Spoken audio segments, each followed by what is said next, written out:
네, 안녕하세요. 정은현입니다. 반갑습니다. 네, 제 예상보다 훨씬 더 연세가 어리신 분들이 많이 보여서 제가 좀 당황스럽습니다. 하지만 이렇게 또 좋은 자리에서 좋은 시간에 만나 뵐 수 있어서 너무 반갑고요. 제가 이 눈높이를 잘 맞춰 드려야 되는데 좀 걱정이 앞섭니다. 하지만 제가 할 수 있는 한 최대한 쉽게 그리고 천천히 한번 오늘 강의를 해보도록 하겠습니다. 일단 우리 초등학생 이하 유치원 손 들어보세요. 네. 좋습니다. 초등학생. 네, 맞네요. 중학생. 중학생 꽤 되고. 혹시 고등학생 있으실까요? 네. 공부하느라 바쁘시군요. 네. 네. 정말 반갑고요. 그러면 오늘 제가 준비한 강의는 요즘 우리나라에서는 다들 선행학습. 그래서 비록 유치원생이고 초등학생, 중학생이라도 더 훨씬 높은 레벨도 이렇게 커버를 하는 걸로 아는데 제가 거기에 좀 맞추려고 합니다. 일단 여기 제목을 보시면 전 빚쟁입니다. 참고로 이제 빚을 가지고 공부를 하고 연구를 하고 실험을 하고 그리고 이제 신경과학 이야기라고 이렇게 적혀 있는데 제가 먼저 이 고백부터 해야 됩니다. 저는 신경과학을 잘 모릅니다. 그렇기 때문에 제가 하는 이런 말씀을 고지그대로 다 이렇게 믿으시면 안 돼요. 그냥 저런 이야기를 하는데 저게 진짜일까 가짜일까 틈나면 구글 서치도 해보시고 이렇게 책도 찾아보시면 더 좋겠습니다. 이제 오늘 제가 말씀드릴 그 토픽이 있는데 죄송합니다. 토픽이 지금 영어로 적혀 있어가지고 이게 뉴로포토닉스라고 돼 있는데 뉴로가 뭔지 아는 사람 손 들어보세요. 아는 학생 손 들어보세요. 네. 저 뒤에 초등학생. 어린이. 뉴로가 뭐예요? 머릿속에 있는 줄 같은 거. 예. 머리. 브레인. 상당히 근접합니다. 굉장히 훌륭한 대답이고요. 그러면 조금 더 어려울 것 같은데 포토닉스가 뭔지 한번 생각해 볼 만한. 우리 꼬마 어린이. 사진기. 맞습니다. 예. 포토. 예, 맞습니다. 그 포토가 바로 사진 찍을 때 나오는 게 맞습니다. 우리 영어도 이해를 하고 대단하시네요. 한 가지 더 제가 고백을 해야 될 부분이 이 강의의 첫 부분은 우리말로 이렇게 좀 정리가 되어 있지만 제가 시간 관계상 후반부는 영어로 강의 슬라이드가 만들어져 있어요. 너무 죄송하고요. 영어 좀 아니? 네, 이 꼬마도 알 정도면 그래서 하지만 제가 강의는 우리말로 하니까 제 말씀만 혹시 잘 집중하시면 그래도 좀 이해에 도움이 되지 않을까 싶습니다. 그러면 먼저 빛에 대해서 말씀을 드리겠습니다. 이제 태초에 빛이 있으라. 종교가 있으신 분들은 또 아마 이렇게 와닿으실 텐데 저는 이제 빛의 성질은 아직까지도 현대 과학에서 굉장히 모르는 부분들이 많고 너무나 신기하고 저희에게 있어서는 빛이 없으면 이렇게 저와 여러분들이 서로 볼 수도 없을 그런 성질을 가지고 있는데 그것에 대해서 간단하게 저희가 한번 짚어보도록 하겠습니다. 빛이 이중성이 있다고 말하고요. 또 색과 파장이라는 그런 성질이 있고 다양한 빛의 성질들에 대해서 좀 먼저 알고 이제 빛을 활용을 할까 합니다. 그런데 빛이 이중성이 있다라는 말을 했는데 혹시 빛이 이중성이 있다는 것을 설명해 볼 저희 검은 옷 남학생. 근데 빛이 입자이면서 파동인 전기예요. 맞습니다. 아주 훌륭했어요. 우리 조금 더 이제 한번 살펴보겠습니다. 그러면 다음 점을 보겠습니다. 방금 우리 저 어린이가 이야기했듯이 우리 빛은 놀랍게도 파동으로도 생각될 수 있고 그리고 입자로도 생각될 수 있는 그런 독특한 성질을 지니고 있습니다. 여기서 한 가지 그래도 짚고 넘어가야 될 부분은 요 마지막에 전자기파라고 되어 있거든요. 그러니까 제 눈에 들어오는 이 빛이 사실은 전기장과 자기장이 서로 상호작용을 하면서 이렇게 전파가 돼서 제 눈에 들어오고 여러분들 눈에도 빛이 들어오는 거라고 생각할 수 있겠습니다. 조금 어렵지만 이 그림을 잘 보시면 이 파란색 팔랑팔랑 거리는 이게 이제 이렇게 진동이고 그리고 이게 파동이거든요. 파동이 지나가는 이게 전기장이라면 그것에 수직하게 또 이렇게 맞물려서 이렇게 또 웨이브를 이룬 그것을 이제 자기장이 되겠습니다. 그것이 연결이 돼서 실제 빛이 이 방향으로 전파를 합니다. 그러면 빛의 성질에 대해서도 몇 가지 한번 살펴볼 수 있도록 하겠습니다. 이제 여기 여러 가지가 많이 섞여 있는데 뭐 어떻게 보면 조금 어려운 용어일 수도 있는데 여기 반사가 뭔지 빛이 반사가 되는 게 뭔지 아시죠? 그 다음에 굴절, 빛이 이렇게 꺾이는 현상 을 굴절이라고 합니다. 잠시만 기다려주세요. 빛이 이게 흐트러지고 또 합쳐지고 영어로 스캐터링이라고 하는데 흩뿌려지고 또 빛의 성질 중에 서로 빛이 이렇게 겹쳐지면 밝아졌다, 어두워졌다 하는 그런 간섭 현상 이렇게 있습니다. 그러면 여기서 질문. 지금 여기 나와 있는 이 현상들은 과연 입자의 성질일까요? 아니면 파동의 성질일까요? 자, 한번 손 들어보세요. 빛의 입자 성질이다. 1명, 2명, 3명, 4명, 5, 6, 7, 8, 9, 10. 11명? 11명. 자, 나머지 파동의 성질일 것이다. 1명, 2명, 3명, 4명, 5, 6, 7, 8, 9, 10, 11명. 오! 저기까지 있나요? 거의 11대 11 동수 같은 수가 지금 막상막하로 경합을 벌였는데 사실 여기에 나오는 이 성질들은 빛이 파동성을 지니고 있기 때문에 생겨나는 겁니다. 축하해요. 파동성을 짚은 우리 학생들은. 자, 그러면 또 다른 측면에서 이제 빛을 한번 살펴보겠습니다. 뭐 여기 있는 칼라 무지갯빛 이렇게 보이지만 빛이 이제 파동이라고 하면 파동은 이렇게 넘실 여러분이 돌멩이를 딱 호수에 던졌을 때 이렇게 물결이 치죠. 그게 이제 파동이 이렇게 전파가 되는 걸 볼 수 있죠. 네, 그래서 이렇게 넘실넘실하는 요 간격, 요 한 번의 주기의 간격을 우리는 실제 그 길을 파장이라고 하거든요. 근데 그 파장이 길고 짧음에 따라서 실제 우리 눈에는 이제 컬러로 보입니다. 그래서 파장이 긴 파장일수록 점점점 붉은색으로 가게 되고 파장이 짧을수록 더 푸른 빛으로 저희에게는 인간에게는 보이게 됩니다. 근데 이 파장이 짧으면 짧을수록 빛의 에너지는 커질까요? 적어질까요? 자, 커진 타의 한 표. 오, 꽤 많네요. 자, 파장이 점점 짧아지면 빛의 에너지가 작아진다의 한 표. 네. 작아진다는 거의 없었습니다. 여러분들 아주 훌륭합니다. 빛의 파장이 점점 짧아지면 짧아질수록 에너지가 높아집니다.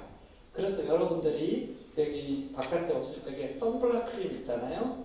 그것은 여기 보이는 죄송합니다. 영어로 되죠. 자외선입니다. 울트라바이올렛 UV라고 하는데 짧으면 짧을수록 에너지가 높기 때문에 우리 피부를 치면 거기서 이렇게 더 손상이 더 빨라져서 노화가 진행된다든지 점이 생긴다든지 주근깨가 생긴다든지 기미가 더 올라오는 겁니다.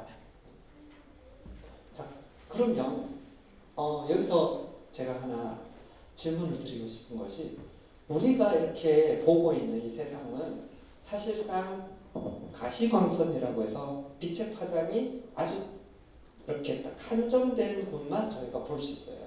예를 들어서 여기 보시면 여기 표현을 해놨는데 이 파장의 길이가 400나노미터에서 700나노미터까지 죄송합니다. 나노미터는 1미터가 얼마인지 아시죠? 제 키가 1미터 65cm거든요. 그럼 여기서 여기까지 길이가 1미터인데 그것의 1000분의 1이 밀리미터예요. 밀리미터에 또 1000분의 1이 마이크로미터. 그 보이지도 않겠죠? 그 우리 머리카락이 한 100 마이크론 정도 되거든요.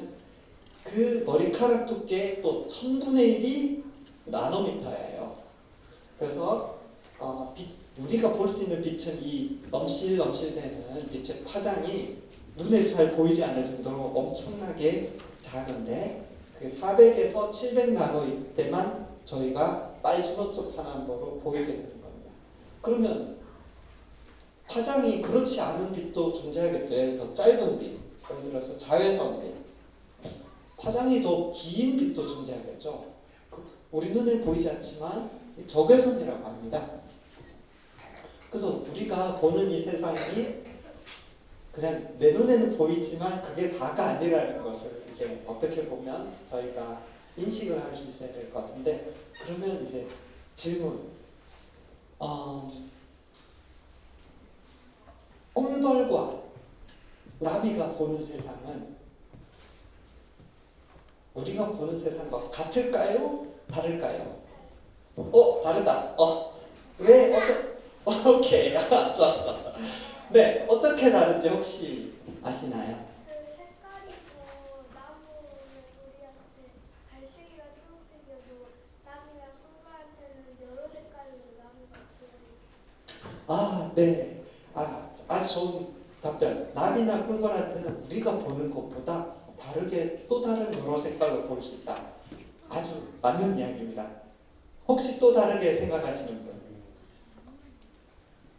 여기 있는 회색으로 보여요. 이것도 맞는 이야기예요. 우리 바깥 세상에 우리는 이렇게 빨주노초 파남보로 무지갯빛으로 보이지만 나비나 꿀벌한테는 그렇게 컬러풀하게 보이진 않아요. 분명히 우리가 보는 거랑 다른데 이 나비와 꿀벌이 보는 세상은 뭐에 특화되어 있느냐면 자기가 좋아하는 꽃을 멀리서도 딱 발견할 수 있게 그렇게 특별하게 이제 설계가 되어 있어요. 그래서 한번 보실까요? 오른쪽에 보이는 게 사람한테 보이는 노란 꽃이에요. 물론 사람도 꽃의 화려한 그 컬러를 좋아하지만 이것을 이제 그 쫓아다니는 꿀벌과 나비 중에는 이런 미세한 부분까지 더 컬러풀하게 또 다르게 보인답니다. 그래서 꿀벌과 나비는 사람이 보이는 가시광선 영역뿐만이 아니라 자외선까지 보게 되고 그 자외선에서는 세상이 이렇게 또 다르게 보이는데 그게 꿀벌과 나비한테는 굉장히 생존에 중요한 이렇게 자기가 거기 가서 밥을 먹을 수 있고 또 꿀벌의 화분도 퍼뜨려 줄 수 있고 그런 역할을 하게 됩니다. 그럼 반대로 질문. 이런 그 자외선 영역이 아니라 저희는 적외선 빛이 오면 안 보이잖아요. 이 리모트 컨트롤도 적외선으로 집에서 텔레비전 껐다 켰다 하죠. 근데 그 적외선이 저희 눈에는 보이지 않지만 또 그것을 보는 그런 동물들이 있어요. 자, 여기서 질문. 적외선을 볼 수 있는 동물은 저 뒤에 제일 작은 우리 어린이 혹시? 개? 아주 좋은 예상입니다. 죄송하지만 맞을 것 같은데 저의 지식 범위를 벗어났습니다. 우리 여기 너무 여기서 미안해. 그 뒤에 있는 우리 남학생 꼬마 어린이. 네, 네. 올빼미. 아마 맞을 것 같은데 죄송합니다. 저희 지식 범위가 짧아가지고 나중에 저한테 항의하세요. 자, 또 한번 여기 했었으니까 저 뒤에 우리 남학생 어린. 뱀이요? 맞습니다. 뱀은 조개선까지 봅니다.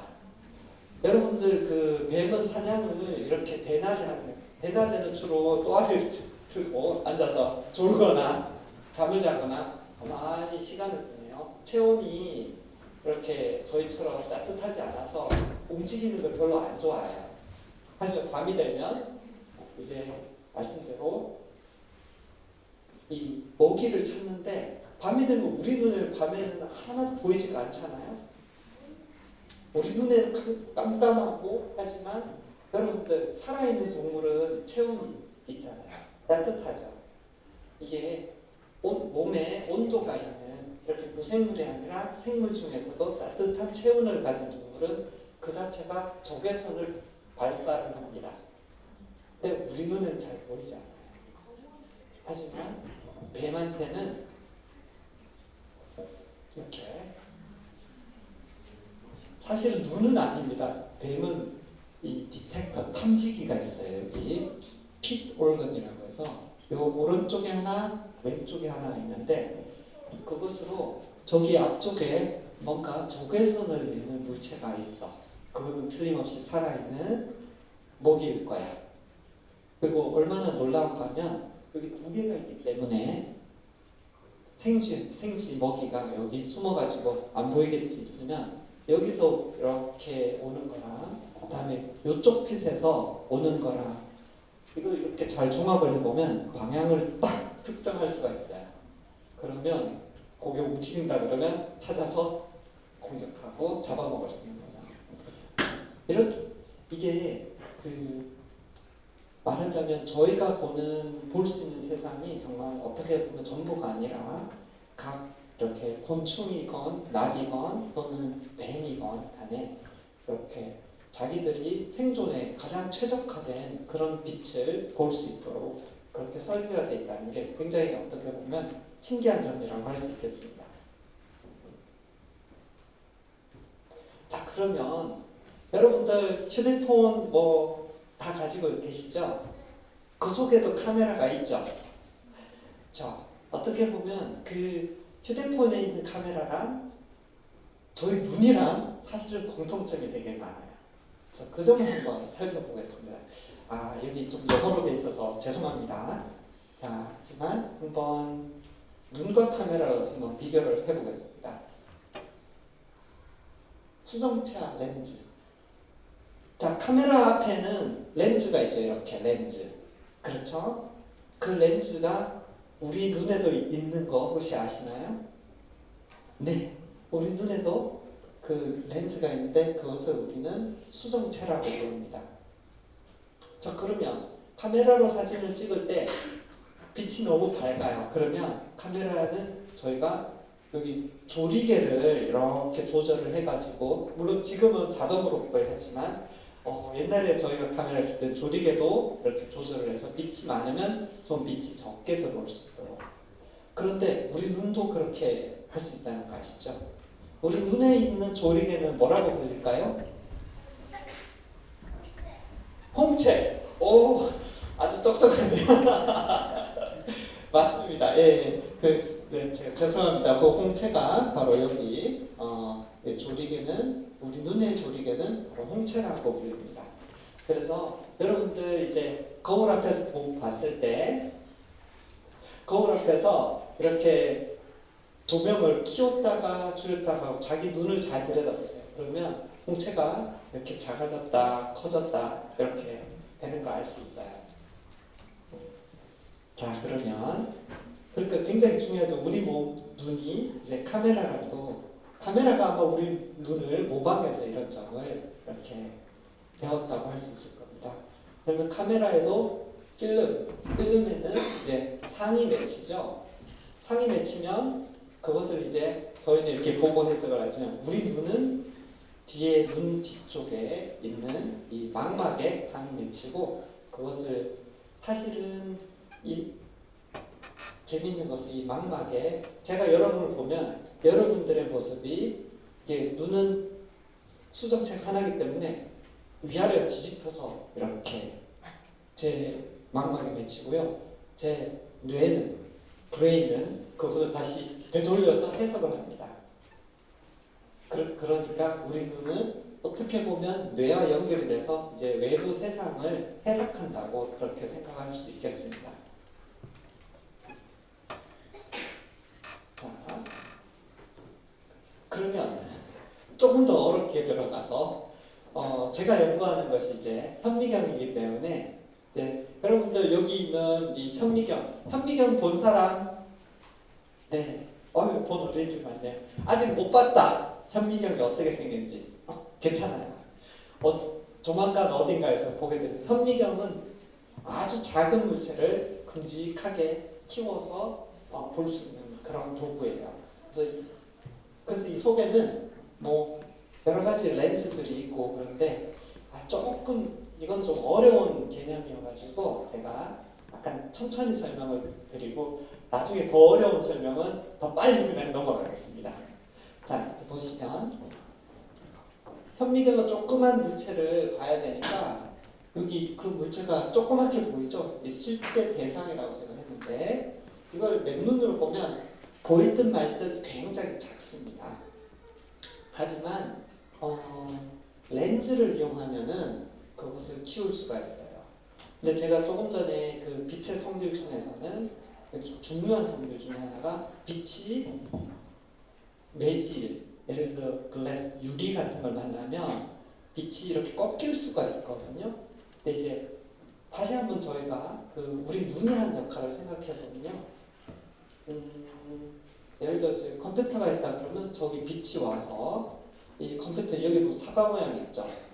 여기 맞고 퍼져나갑니다. 반사가 되든 이렇게 퍼져나가는데 한 점이 퍼져나가면 그건 이미지가 아니죠. 퍼져나가는 거를 우리가 어떻게든 렌즈를 갖다 대면 이 퍼진 빛이 다시 꺾입니다. 이렇게 퍼진 빛이 렌즈를 통해서 꺾이면 어느 순간에는 딱 점으로 될 수 있겠죠. 그게 바로 이미지예요. 그 점이 우리 눈의 렌즈를 통하고 이 각각의 모양에서 각각의 점들에서 퍼져나온 빛이 제 망막에 그 순서에 맞춰가지고 점점점점으로 다시 모이기 때문에 저희는 그걸 이미지라고 하고 그걸 해석할 수 있는 거예요. 그러면은 바로 현미경도 이와 마찬가지로 렌즈가 있고 빛이 이렇게 퍼져나갔는데 그 퍼진 빛이 한 점에 모이면 요 화살표의 꼭지점은 여기 가고 중간에 있는 막대기는 이리로 가고 다 빛이 모여서 이게 상이 되는 거예요. 그게 사실상 우리가 말하는 이미징이고 우리가 세상을 보는 어떻게 보면 원리라고 말씀드릴 수 있겠습니다. 근데 여전히 크기가 그렇게 크지 않죠. 그래서 저 하나만으로는 부족하니까 현미경에는 물체에 가까운 렌즈라고 해서 대물 렌즈라고 영어로는 objective lens, object 대상이 있는 곳에 가까운 렌즈고 요건 아직 작기 때문에 이걸로 안 되겠다. 렌즈 하나를 더 눈앞에 가까이 눈에 근접한 렌즈를 하나 더 두자라고 해서 접안 렌즈라고 합니다. 영어로는 아이피스라고도 하고요. 그럼 이것을 볼 때는 이 렌즈가 초점거리보다 더 가까이 있기 때문에 실제로 어떻게 되냐면 여기서 빛이 이렇게 나와서 눈에 들어갈 때는 이렇게 퍼져서 들어갑니다. 그 퍼진 빛을 다시 모아서 망막에서 보는데 이 빛이 오는 방향 저희 눈은 저거밖에 볼 수 없어요. 이 바깥에 무슨 일이 일어나는지는 모르고 내 눈에 들어오는 빛의 방향을 보면 이 방향을 보면 잘 생각해보세요. 우리 브레인이 이걸 어떻게 보는지 방향을 반대로 쭉 쫓아가 보면 여기 점점점점입니다. 실제 빛이 없어요. 빛은 여기서 이렇게 꺾여 왔습니다. 하지만 우리 브레인, 우리는 이것을 여기서 이렇게 해서 왔구나 생각하기 때문에 이 화살표점이 여기 있는 거예요. 보입니다. 어때요? 훨씬 커졌죠. 그래서 우리는 이 현미경을 통해서 보는 게 이렇게 큰 것이 뒤집어져서 있는 거예요. 그래서 작은 것이 커다랗게 보이기 때문에 이게 현미경의 원리가 되는 거예요. 그래서 신기하죠. 그래서 한편으로는 제가 조금 전에는 우리 눈이 또는 우리가 볼 수 있는 파장이 한계가 있어서 자외선도 우리 눈에는 들어오고 적외선도 들어오지만 우리는 그 존재를 몰라요. 또 한편으로는 여기에 있는 여기 우리가 느끼는 물체가 있다고 보이는 것은 제가 점점점점 하고 적어놨는데 그 이유는 여기 실제로 아무것도 없어요. 하지만 우리 눈은 커다란 게 여기 있구나 하고 느끼게 되는 거예요. 그래서 이게 허상이에요. 요거는 실상이라고 말하고 요건 허상이라고 말해요. 실상이라는 거는 저기다가 필름이나 커튼을 딱 갖다 대면 진짜 거기 상이 맺혀요. 하지만 우리가 인지하는 여기는 여기다가 커튼을 붙이든 필름을 놓건 아무 일도 일어나잖아요. 없어요. 그렇지만 우리 브레인은 현미경을 통해서 요 작은 게 이렇게 커다란 이렇게 확대가 돼서 보이는 겁니다. 그게 바로 현미경의 원리입니다.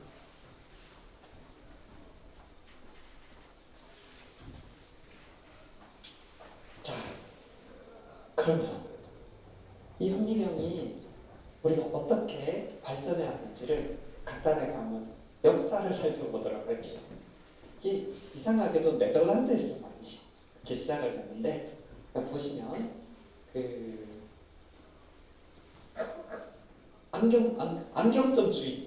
안경점 주인과 그 아들이 이름이 얀센이라는 사람들이 있었는데 안경점 주인이니까 이 렌즈를 가지고 이렇게 저렇게 가지고 놀다 보니까 커 보이네. 그래서 그게 벌써 1600년 보니까 지금으로부터 400년이 더 넘은 옛날이죠. 그렇게 해서 한 10배 정도 더 큼직하게 보이는 것을 이제 발견을 했어요. 또 네덜란드에서는 그 당시에 이제 그 천장수, 커튼이나 이 옷에 쓰는 천을 파는 천장수가 있었는데 이 천에 보프라기랑 이런 작은 실들을 봐야 되잖아요. 그걸 보니까 잘 안 보이니까 렌즈를 갖다가 돋보기처럼 돼서 이렇게 보다 보니까 더 크게 보이는데 근데 이분이 이름이 안투안 반 루벤호크라는 분이었어요. 이분은 천장수인데 이 천을 더 자세하게 보려고 하는데 아주 렌즈를 갈고 닦는데 이제 잘 했기 때문에 이게 최초의 현미경이라고 해당될 수 있는데 여러분 눈에 뭐가 보이냐면 별로 보이는 게 없죠. 사실은 여기 렌즈 하나가 딱 있습니다. 그냥 렌즈 하나를 잘 갈고 닦아 보니까 한 200배나 더 크게 보이는 거예요. 그러니까 저걸 가지고 근데 너무 작은 걸 봐야 되니까 이게 샘플이 아주 정밀하게 왔다 갔다 해야 될 수 있으니까 옆에 보세요. 뱅글뱅글 돌려가지고 아주 잘 위치를 조절하고 거리도 잘 조절할 수 있게 그렇게 해서 뭘 봤느냐? 인간의 정자를 최초로 봤어요. 그리고 적혈구도 봤어요. 근데 아직까지는 렌즈가 하나면 완벽하진 않겠죠. 그러니까 완벽하지 않으니까 그렇지만 인간의 남자 정자 중에 정자를 보고 이렇게 들여다보고 정자가 이렇게 생겼네 하고 그림을 그렸고 그게 이렇게 이 책에 나온 그림입니다. 근데 이걸 잘 보시면 이 정자의 머리 끝에 뭐가 보여요? 보이는 게 있어요? 뭐가 보여요? 그 속에?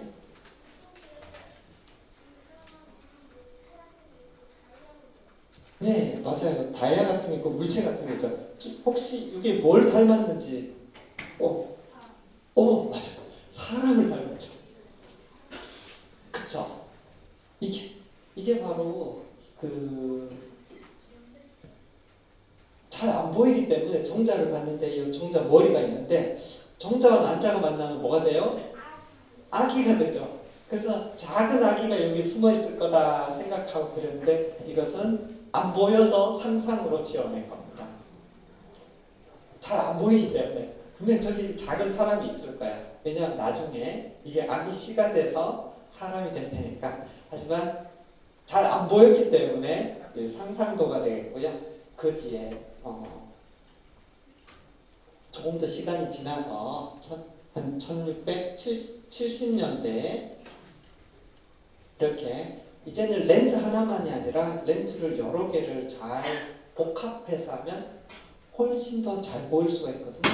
그래서 이 현미경이 이제 나오고 그게 바로 로버트 쿡이라는 사람이 이분은 영국 사람이었어요. 만들어서 최초로 뭘 봤냐면 세포라는 걸 봤어요. 특히 여러분들 병따개 코르크 있죠. 코르크가 사실은 살아있는 식물이었거든요. 그것을 이렇게 보니까 이렇게 방처럼 만들어져 있어요. 근데 그 당시 교도소 감옥이 셀이라고 불렸어요. 그래서 작은 방으로 돼 있네. 그래서 이거를 난 이름을 세포라고 붙이겠다. 세포가 영어 셀이고 셀은 교도소 감옥 방이에요. 독방. 네. 그래서 세포라는 용어가 처음 생겨날 겁니다. 그런데 요즘은 그 뒤에 아마 여러분들이 보는 독일에서 만들어진 자이스라는 현미경이고 지금은 훨씬 더 복잡하고 훨씬 더 기능이 강력한 그런 현미경으로 발전됐어요. 그래서 최근에는 몇 년 전에 노벨상도 나왔어요. 이 훨씬 더 작은 것을 볼 수 있는 그런 현미경들이 만들어졌기 때문에 자, 그래서 현미경으로 뭘 볼 수 있느냐? 제가 조금 전에 말씀드렸다시피 더 작은 것도 보고 분해를 해낼 수 있어서 그러려면 이제 도구가 필요한데 이제 과학자들이 열심히 연구를 해서 특히 이제 여러분들 수족관에서 그 해파리가 색깔이 찬란하게 빛나는 거 본 사람? 네, 맞네요. 색깔이 굉장히 아름답죠? 바로 그 아름다운 색깔을 그 유전자를 꺼내서 그것을 이제 실제 유전자를 발현시키면 단백질, 아름다운 색깔이 나오는 단백질을 만들 수가 있어요.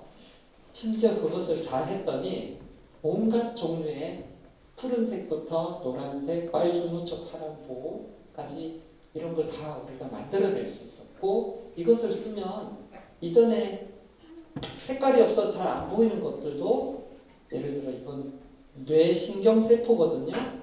신경세포를 보세요. 총천연색 컬러로 입힐 수가 있어요. 그러면 하나하나 이게 신경세포거든요. 잘 보여요? 안 보여요? 잘 보이죠? 사실은 신경세포를 맨눈으로 보면 또는 그냥 현미경으로 보면 잘 안 보입니다. 색깔이 없어서.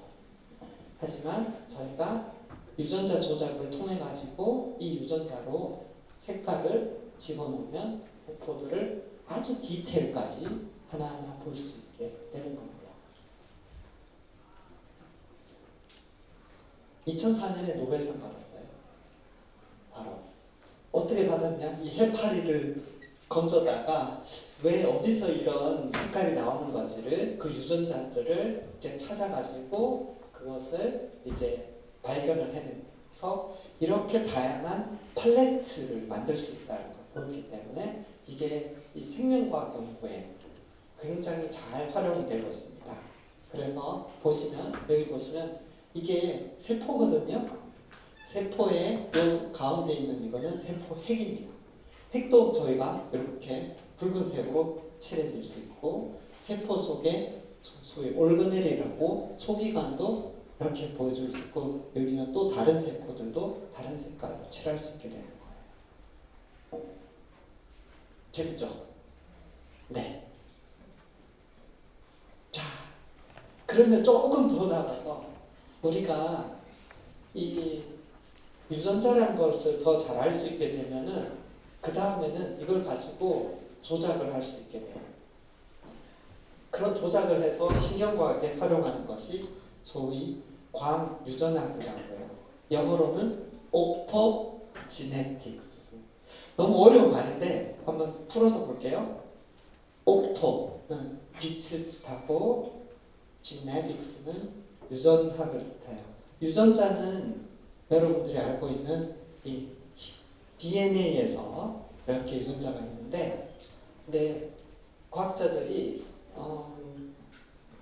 연구를 하다 보니까 여러분들 그 플랑크톤, 에너지 작은 그 디쉬에다가 요런 생명체가 있어요. 요 작은 생명체가 빛을 이렇게 주면 도망가기도 하고, 어떤 그 생명체들은 빛을 주면 그 쫓아오기도 하죠. 예를 들어 식물 같은 경우는 식물의 뿌리는 빛이 있으면 좋아해요, 안 좋아해요? 안 좋아해요. 땅 속에 있으니까 식물의 뿌리는 반대로 도망가게 돼 있어요. 네, 요 녀석, 이 녀석들이 빛이 있는 것을 어떻게 알고 반대로 도망갈 수 있을까? 그걸 과학자들이 연구를 하기 시작했어요. 그래서 그 이름이 클라미도모나스라는 건데, 빛을 이렇게 탐지하는 센서 단백질이 있다는 걸 처음 발견하고, 요 단백질을 생쥐에 신경세포에 집어넣어 버릴 수 있었어요. 이게 바로 이제 유전자 조작이라고 하는 거죠. 이렇게 해놓고 나니까 여기 보세요. 생쥐 내에다가 이렇게 놓고 우리가 푸른 빛을 주면 빛을 줄 때마다 이렇게 신경 신호가 발생을 해요. 또 하나 발견한 것은 또 다른 옐로우 컬러로 또 다른 유전자를 넣고 주면 딱 신경신호가 멈춰버려요. 되게 신기하죠. 그럼 이게 무슨 말인가면 우리는 빛으로 이제 신경 활동을 조절을 할 수가 있게 돼요. 신경이 활성화가 되기도 할 수 있고 비활성화도 시킬 수 있고, 지금은 바로 이 기술, 광유전학이라는 기술을 이용해서 우리 인간의 많은 질병들의 그 발병 원인이나 또는 치료법도 연구를 하고 있습니다. 자, 제가 시간 관계상 여러분들께 비디오를 좀 보여드리고 마치도록 하겠습니다. 자, 비디오를.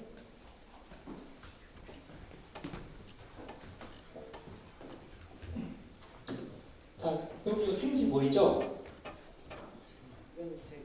미국에서 생쥐의 그 움직임을 담당하는 그 영역에 조금 전에 유전자가 있어요. 그러면 보세요. 왼쪽이 오른쪽 발에 해당되거든요. 왼쪽에다가 제가 빛을 줘요. 그러면 생쥐는 아무 생각 없는데 자꾸 발이 움직여. 발이 움직이면 왼쪽으로 돌게 되죠. 빛을 꺼. 그러면 멈춰.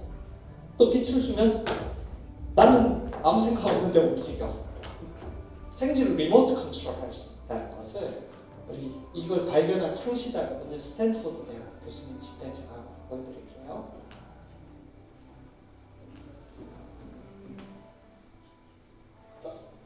스탑.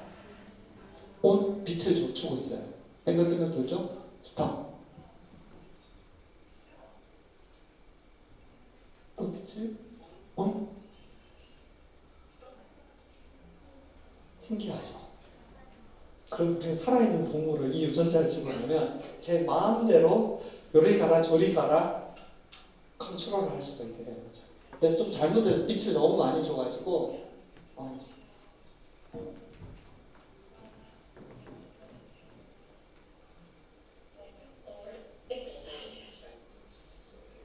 네. 그러면 저런 걸 이용해가지고 저희가 실제 이제 여기도 이제 생쥐가 있는데 빛을 주면서 그 주는 동안에 다른 그 외부의 감각 신호를 줬을 때 신경세포들이 어떻게 반응하를 연구를 한 광경입니다. 한번 보여드리겠습니다. 이건 제 목소리입니다. 이거 빛 주는 거 보이죠? 이게 생지고요. 생지의 뇌에다가 이렇게 빛을 줄 때 중간에 이제 생지의 그 수염이거든요. 수염을 같이 여기서 자극을 주는 겁니다.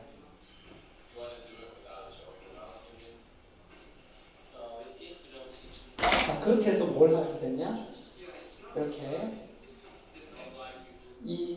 제가 수염을 이 빛을 주면서 신경을 활성화시켰을 때 수염을 건드리고 할 때 여러 가지 신경세포를 찾아서 어떤 신경세포는 이 활성을 줄이는 것들이 존재하고 어떤 신경세포는 활성을 느리는 것이 존재한다는 것을 이제 찾아낼 수 있었어요.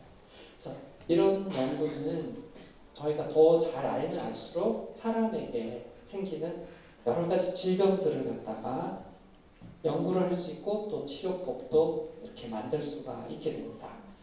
자, 그러면 제가 너무 복잡한 이야기는 했고요.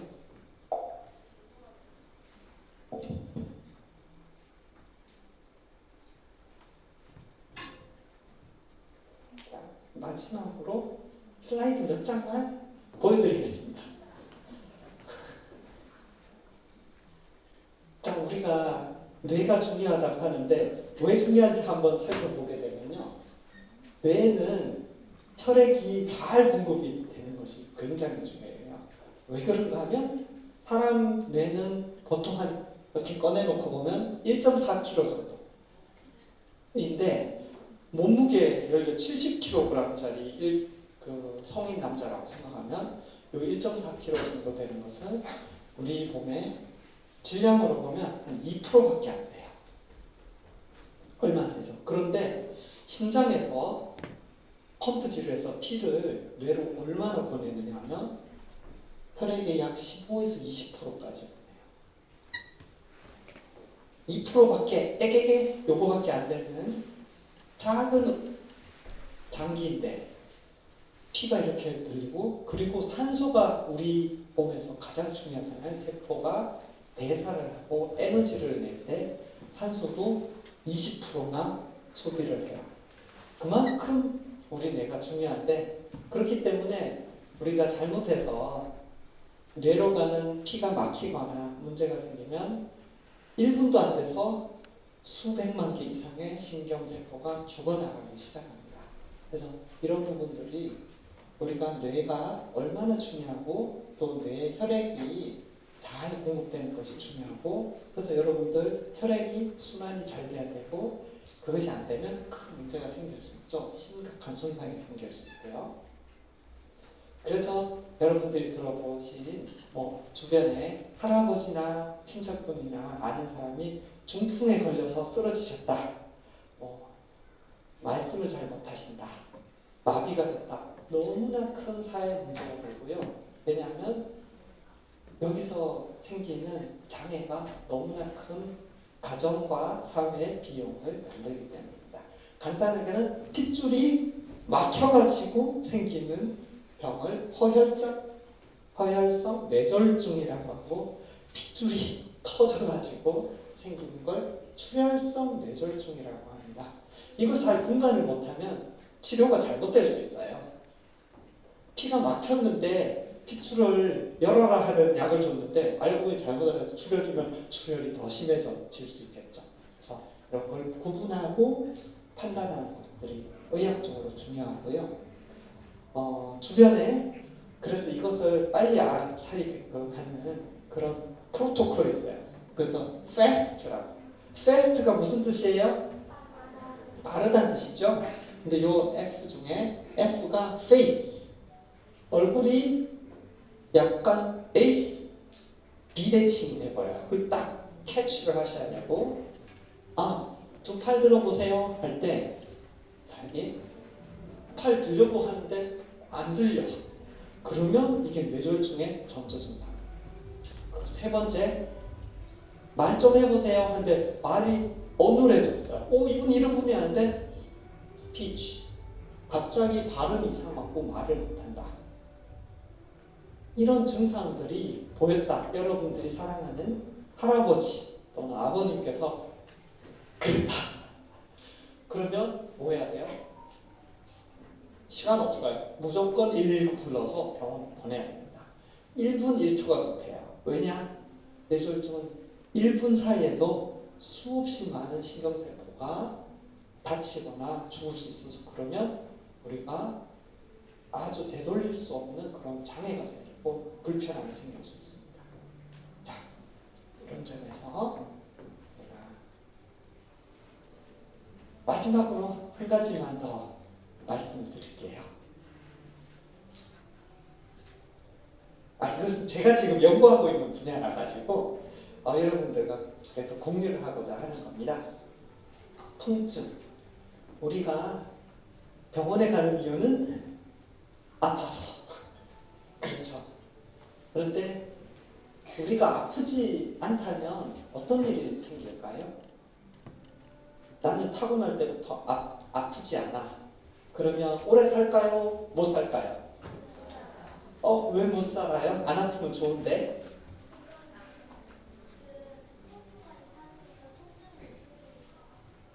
네네네. 통증을 못 느끼는데 죽을 수도 있어요. 좋습니다. 맞아요. 또 다른 얘기. 네. 그 옆에 아까 이야기했었습니까?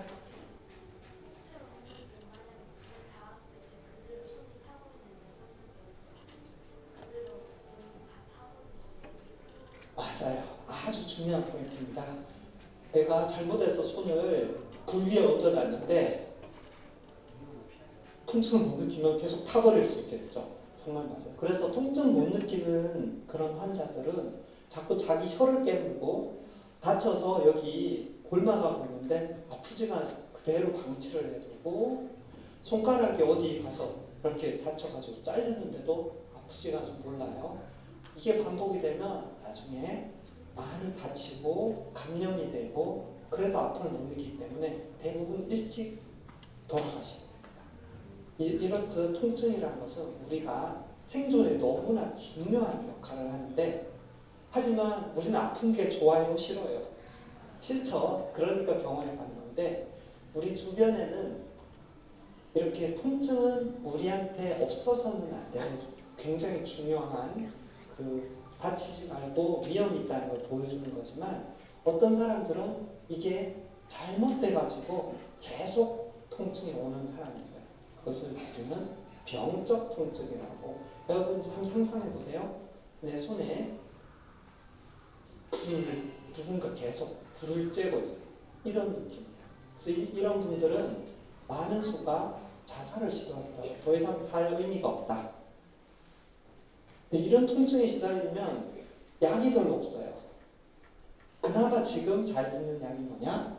마약성 약이에요. 여러분들이 많이 들어보셨죠? 요즘 마약은 우리나라에서도 문제가 되는데 정말 통증이 이런 난치성 병적 통증에 시달리면 이런 마약성 약을 주는데 가장 큰 문제는 이 마약성 약이 부작용이 심해요. 중독은 말할 것도 없고 더 큰 거는 이게 점점 시간이 지나서 더 많은 양이 있어야지 약효가 되는데 많은 양을 하면 숨이 멈춰버리는 부작용이 있어요. 그래서 여러분들 미국에서는 지금 숨이 멈춰서 돌아가시는 분들이 자동차 사고 자살을 합한 수보다 더 많아져서 아주 심각한 사회 문제고 아직 풀리지 않는 문제여서 이것은 우리가 신경과학을 이해를 하고 또 조금 전 말씀드린 다양한 도구들, 의공학적인 도구들을 활용을 해서 이 문제를 이렇게 풀어나가고자 하는 것이 이제 제가 지금 연구를 하는 분야입니다. 자, 시간이 얼마 남지 않아서 이제 마지막으로 질문, 중간에 질문 많았는데 그래서 질문 몇 가지 받고 마치도록 하겠습니다. 질문 있는 우리 학생 또는 부모님도 괜찮습니다. 질문. 교수님이 빚쟁이세요, 빚쟁이. 네. 네. 저 뒤에 우리. 네. 햄버거에서 나오는 색소를 이용해서 쥐한테 유전을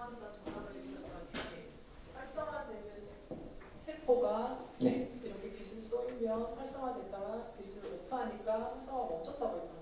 네. 통증도 그렇게 하면 되지 않을까라는 생각을 하면서 네. 오늘 이게 가능하게 될 날이 얼마 되지 않았겠구나라는 생각이 지금 불현듯 깊은 네네네. 그래서 그러면 여쭤보고 싶었어요. 네. 그런 식의 연구를 지금 진행을 하고 있고 얼마나 진행이 되고 있는지 그게 좀 궁금해요. 네, 아주 좋은 질문입니다. 여기 조금 전에 그러니까 저희가 봤던 어떤 유전자를 조작해서 예를 들어 빛으로 이것을 이 신경 신호를 예를 들어서 많은 경우 통증은 불필요한 때 통증 신호가 계속 올라오는 경우가 있거든요. 그럴 때 그것을 방금 보여드렸던 거죠. 빛만 비추면 통증이 싹 사라지도록. 사실 이런 방법을 이용해서 저희가 어떤 신경 회로라고 하거든요. 회로를 딱 조절을 해야 통증이 사라지는지 그런 연구가 지금 진행되고 있고요.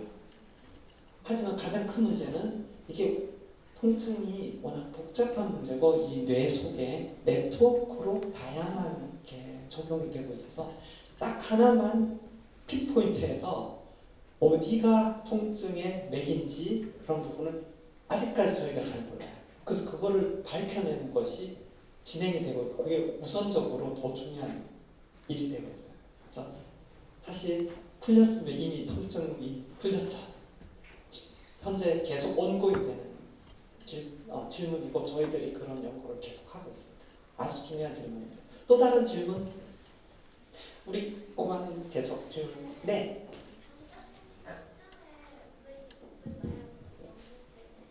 마약이 없는지 잘 모르겠지만 네. 마약은 그냥 설명으로는 그냥 그 기분이 좋아지는 약이라고 들었는데 죽으면 독약 아니에요? 맞아요. 사약 아니면 독약? 맞아요. 죽음은 독약이고 그 통증을 왜 마약을 쓰느냐? 통증이 있으면 기분이 좋아요, 안 좋아요? 안 좋아요. 안 좋죠. 우울해져요, 안 우울해져. 많이 우울해져요. 그렇죠. 통증 치료 중에 하나는 통증의 근본을 없앨 수 없으니까 우울증 약도 줍니다. 마약은 특별하게도 이런 통증 자체도 이렇게 낮춰주지만 우울한 기분도 기분 좋게 만들어주는 그런 것도 있기 때문에 마약을 또 쓴다고 할 수 있어요. 사실 다른 더 좋은 방법이 없어서 쓰는 거예요. 마약이 좋아서 쓰는 게 아니라. 네, 아주 좋은 질문입니다. 네, 또 질문. 네. 네. 그게 빛과 이런 신경세에서 연구하면서 양자역학과는 배워본 적 있나요? 네네네네. 네, 굉장히 중요한 질문이고요. 양자역학은 빛이 파동성과 입자성이 있다고 했잖아요. 빛의 입자성을 설명할 때는 빛이 계속 그 빛의 알갱이는 더 이상 쪼개지지 않고 하나의 에너지를 가지고 있는데 그렇게 해석하는 이해하는 측면이 바로 양자역학적인 측면이고요. 굉장히 이야기를 잘했는데 양자역학이 생물학에도 이제는 이해를 하는 그런 단계에 이르렀어요. 예를 들어서 신경세포가 쫙 전달이 될 때 신경세포의 센서는 이 스케일이 굉장히 작은 스케일이어서 그 센서를 우리가 디자인을 할 때는 양자역학적인 그런 지식을 써야만 됩니다. 네, 그래서 물리학에서만 양자역학이 나오는 것이 아니라 생물학도 또 생명의학도 이렇게 깊이 파고 도구를 만들 때는 양자역학에 대한 공부와 이해가 필요하게 될 수가 있습니다. 네, 아주 좋은 질문이었습니다. 자, 우리 시간 관계상 마지막 질문 하나. 우리 꼬마. 네.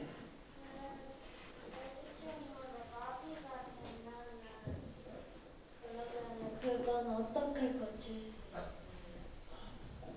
아주 중요한 질문이에요. 뇌졸중 중에서도 예를 들어서 혈관 중에서 내가 오른쪽 팔, 오른쪽 다리를 움직이는 것을 관장하는 부분이 딱 피가 막히면 여기가 죽어버릴 수 있죠. 그러면 내가 팔다리를 반신불수라고 못 쓰게 돼요. 놀랍게도 럭키하게도 일부의 사람들은 이게 마비가 돼도 시간이 지나면 조금씩 조금씩 돌아와요. 특히 그것을 재활 치료를 통해서 좀 더 나아지는데 가장 큰 문제점은 많은 경우에 안 돌아와요. 그게 가장 큰 문제고 그래서 이게 왜 안 돌아오는지 해당되는 신경뇌 세포가 죽었기 때문이죠. 그러면 지금 많은 의학 연구자들과 의사 선생님들 신경을 연구하는 의사 선생님들, 과학자들은 이것이 어떻게 하면 더 잘 돌아올 수 있을까를 사실 연구하고 있는데 아직까지 완벽하지 않아요. 그렇기 때문에 지금도 문제가 되고 있고 우리 여러분들이 이 부분이 왜 그런지를 연구를 하고 그리고 치료법을 고안을 해내면 정말 많은 사람들을 이제 실제 되돌려 볼 수 있는 그런 것이에요. 아직 우리가 모르는 것이 많기 때문에 연구 공부가 더 필요한 상황이에요. 굉장히 좋은 질문이었습니다. 네. 그러면 네 마지막 이 질문 안 하면 안 되겠다. 네네. 네. 두 분 같이 계실 것 같으니까. 네. 의공학을 공부하게 된 어떤 이유나 계기가 있으신가요? 네. 제가요. 예. 아까 뭐 양력에 저는 원래 항공우주공학과를 전공했는데 왜 전공을 했느냐? 우주자가 멋있어서. 근데 제가 전공하던 약 30년 전에는 우리나라에 우주가 별로 없었어요. 그래서 제가 우주는 좋아서 공부는 했는데 이걸 쓸 수가 없구나 생각하고 그 뒤에는 이제 제가 이렇게 명상 수련을 이렇게 관심을 두고 있었는데 몸과 마음의 관계를 에 대해서 궁금증이 많은데 이런 걸 연구를 하면 소위 이제 의학이나 그리고 치료법 이런 쪽으로도 응용이 가능할 것 같다라는 생각을 제 스스로 한 게 아니고 주변에 아는 사람들을 비언 듣고 난 저걸 하고 싶어 해서 바꾸게 됐습니다. 네, 그 대학을 졸업하고 박사과정 때 바꾸게 됐어요. 석사까지는 저는 저 우주 추진 로켓 연구를 했었거든요. 네. 지금은 우리 나로호도 있고 해서 훨씬 더 인기가 있고 우리나라에서도 상당히 항공우주청을 지금 설립한다 안 한다 그러죠. 그래서 우리도 저기 달나라도 가고 그런 계획들을 세워놓는 거니까 제가 공부했던 한 20-30년 전과 확실히 다른 것 같습니다. 자, 이제 마지막 질문. 네, 우리 여기 여학생. 네. 네네.